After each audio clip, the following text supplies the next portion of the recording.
দর্শক মণ্ডলী আসসালামু আলাইকুম। গ্রিন আর্কিটেক্টের পক্ষ থেকে আমি ইঞ্জিনিয়ার টুটুল আপনাকে অনেক অভিনন্দন এবং শুভেচ্ছা জানিয়ে আজকে চমৎকার একটি প্রজেক্ট আপনার মাঝে তুলে ধরার চেষ্টা করব। এই প্রজেক্টটি হবে ধামরাইতে শহীদুল ইসলাম নামে ইতালি প্রবাসী ভাইয়ের জন্য এই ডিজাইনটা তৈরি করা হয়েছে। দর্শক মণ্ডলী উনি ইতালি থেকে আমাদের ভিডিও রেগুলার দেখতেন এবং তারই পরিপ্রেক্ষিতে ওনাদের স্বপ্নের বাড়িটা স্বপ্নের মতো তৈরি করার জন্য আমাদের কাছে দেন এবং আমরা ওনাদের চাহিদাগুলো নিয়ে এবং জমিটা ভিজিট করার পরে আমাদের আর্কিটেক্ট টিম এই ড্রয়িং ডিজাইনটা করছে। এটা বাইরের অংশ, এটা 3D মডেলটা চমৎকার সুন্দর করে করা হয়েছে মাত্র 5 কাঠা জমিতে। মাত্র 5 কাঠা জমি না, জমি বেশি আছে। আমরা 5 কাঠার উপরে বিল্ডিংটা তৈরি করছি। 4 ইউনিট, 5 কাঠা জমিতে 4 ইউনিট একটা 5তলা বাড়ির ডিজাইন, ড্রয়িং এবং খরচ হিসাব আমি আপনার মাঝে তুলে ধরার চেষ্টা করব। আমি যে কথা বলছিলাম, এই বাড়িটা হচ্ছে শহীদুল ইসলাম নামে ইতালি প্রবাসী এক ভাই, উনি এই বাড়িটা ধামরাইতে করবেন। তো দর্শক মণ্ডলী আমি ইঞ্জিনিয়ার টুটুল আছি আপনাদের মাঝে। আমি কিছুক্ষণের মধ্যে এই বাড়িটা আর্কিটেকচারাল ড্রয়িং আপনাকে নিয়ে যাব। তারপর এই ধরনের বাড়ি নির্মাণ করতে কেমন টাকা খরচ হয় তার একটা হিসাব আমি আপনার মাঝে তুলে ধরার চেষ্টা করব। দর্শক মণ্ডলী, আপনি জানেন যে আমাদের দেশে বিদেশে অগণিত ভালোবাসার মানুষ তৈরি হয়েছে। তাদের কারণে আমাদের বাংলাদেশের প্রত্যেকটা জেলা উপজেলাতে আমাদের ডিজাইনের কাজগুলো হচ্ছে। তো কখনো আমরা ছোট বাড়ি ডিজাইন করি, ডুপ্লেক্স বাড়ি ডিজাইন করি, কখনো 5তলা, 7তলা, 10তলা, 15তলা বাড়ি ডিজাইন করি। এটা নির্ভর করে আমাদের ক্লায়েন্টের চাহিদার উপরে।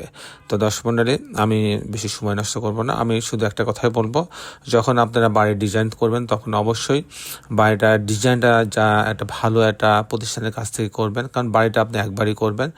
আর বাড়িটা যেন ভূমিকম্পে ধসে না পড়ে, ফাটলের সৃষ্টি না হয়। যারা বিল্ডিং কোড অনুসরণ করে ডিজাইনগুলো করে তাদের কাছ থেকে করার চেষ্টা করবেন। একটা বাড়ি কিন্তু শুধু এই যে আউটলুকিং এটাই কিন্তু সব না, এর মেন বাড়ির কাজ হচ্ছে স্ট্রাকচারাল ডিজাইন। এটা স্ট্রাকচারাল ডিজাইন যদি অভিজ্ঞ যদি সিভিল ইঞ্জিনিয়ার না করে তাহলে কিন্তু আপনি বাড়ির অনেক টাকা খরচ বেশি হইতে পারে, আবার বাইরে ধসে পড়তে পারে, তাতে আপনি কোটি কোটি টাকার আপনি কিন্তু আপনি ক্ষতিগ্রস্ত হতে পারে। যেমন এই বাড়িটা যদি আমি সম্পূর্ণ করি তাহলে 3 কোটি টাকা খরচ হবে। এটা জমিটারও কিন্তু একটা দাম আছে, প্রায় 2 কোটি 2.5 কোটি টাকা, তাহলে প্রায় 5-6 কোটি টাকার ব্যাপার। এটা সামান্য আপনি 20,000 টাকা সেভ করতে গিয়ে একটা নর্মাল লোকের হাতে আপনি এই বিল্ডিংয়ের ডিজাইনের কাজটা দিলেন, যার কোনো অভিজ্ঞতাই নাই। তখন দেখা যাচ্ছে যে পুরা জিনিসটা কিন্তু আপনার অপচয় হতে পারে, সাথে সাথে এই বাড়িতে যারা থাকবে তাদের ক্ষতি হতে পারে। তো দর্শক মণ্ডলী, আপনারা সবসময় চাইবেন একটা ভালো ডিজাইন, একটা সেফ ডিজাইন, তাই একটা ভালো প্রতিষ্ঠানের কাছ থেকে ডিজাইনগুলো করার চেষ্টা করবেন। দর্শক মণ্ডলী, আসুন এখন আমি আর্কিটেকচারাল ড্রয়িং আপনাকে নিয়ে যাই। আর্কিটেকচারাল ড্রয়িংটা এরকম, আপনাদের দেখতে পাচ্ছেন যে এটা হচ্ছে গ্রাউন্ড ফ্লোর 3টে ইউনিট রাখা হয়েছে। সামনের একটা ইউনিটটা এটাকে পার্কিং জোন রাখা হয়েছে, এটা এন্ট্রেন্স। এটা হচ্ছে মোট 5 কাঠা জমির উপরে আমরা ডিজাইনটা তৈরি করছি। তো এখানে হচ্ছে এই দিয়ে পার্কিং জোন দিয়ে এই লবিতে আসবে, আসার পর এটা 5তলা বাড়ি বলে লিফট এখানে রাখা হয় না। ইউনিট A, B, C 3টে ইউনিট রাখা হয়েছে। প্রত্যেকটি ইউনিটে 2টা করে বেডরুম রাখা হয়েছে। আমি মূলত টিপিক্যাল ফ্লোর প্ল্যানটা আপনাদের মাঝে তুলে ধরার চেষ্টা করব। আমি দেখাবো কি করে 4টে ইউনিট করা হয়েছে। প্রত্যেকটা ইউনিটে পর্যাপ্ত আলো বাতাস ভেন্টিলেশনের ব্যবস্থা রাখা হয়েছে।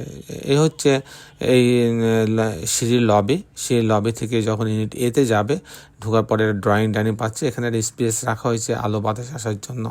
এখানে কিচেন রাখা হয়েছে, এটা কমন টয়লেট রাখা হচ্ছে, এটা একটা বেডরুম, মাস্টার বেডরুম, এর সঙ্গে একটা টয়লেট অ্যাটাচ করা আছে, এটা বারান্দা রাখা হয়েছে। এখানে আর একটা বেডরুম রাখা আছে, এর সঙ্গে একটা বারান্দা রাখা আছে।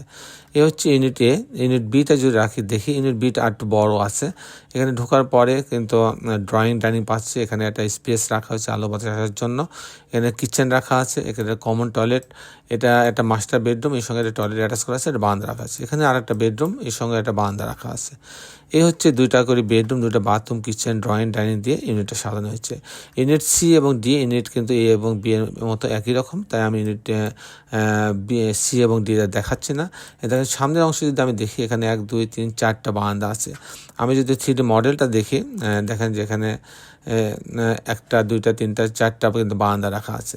তো দর্শক এইভাবে ডিজাইনটা অনেক সুন্দর করে করার চেষ্টা করা হয়েছে। আমি এখন আপনাদের দেখানোর চেষ্টা করব যে এই ধরনের বাড়ি নির্মাণ করতে কেমন টাকা খরচ হয় তার একটা হিসাব আমি আপনাদের মাঝে তুলে ধরার চেষ্টা করব। দর্শক এই ধরনের বাড়ি যদি আমি নির্মাণ করতে চাই তাহলে আমার প্রথমে যে খরচ আসবে সেই খরচটা আসবে ফাউন্ডেশন খরচ। 5তলা বাড়ি কিন্তু পাইলিংয়ের প্রয়োজন হচ্ছে না, পাইলিং প্রয়োজন হইলে খরচ আরও বাড়তো। তো সেখানে ফাউন্ডেশন খরচ প্রতি স্কোয়ার ফিটে 1000 থেকে 1200 টাকা খরচ হবে। তারপর যে খরচটা আসবে সেই খরচটাকে বলবো আমরা কাস্টিং খরচ। বিম কলাম ছাদ, প্রতিতলা বিম কলাম ছাদ প্রতিতলা বিম কলাম ছাদের জন্য আমার 650 টাকা খরচ হবে প্রতি স্কোয়ার ফিটে। আর এরকম একটা বাড়ি যদি আমি কমপ্লিট করতে চাই ছবির মতো যেমন আছে ফাউন্ডেশন সহ জানলা দরজা রেলিং গ্রিল কাস্টিং ইলেকট্রিক কাজ প্লাম্বিং কাজ গাঁথনির কাজ সব মিলিয়ে যদি আমি কমপ্লিট করতে চাই তাহলে আমার খরচ হবে প্রতি স্কোয়ার ফিটে 1800 থেকে 2000 টাকা। সেক্ষেত্রে এরকম একটা বাড়ি 5 তলা বাড়ি 5 কাঠা জমির ওপরে করতে 4 ইউনিট একটা বাড়ি করতে আমার টোটাল খরচ হবে প্রায় 3 কোটি টাকা। দর্শক মণ্ডলী, এই ছিল মোটামুটি আজকে আমার উপস্থাপনা।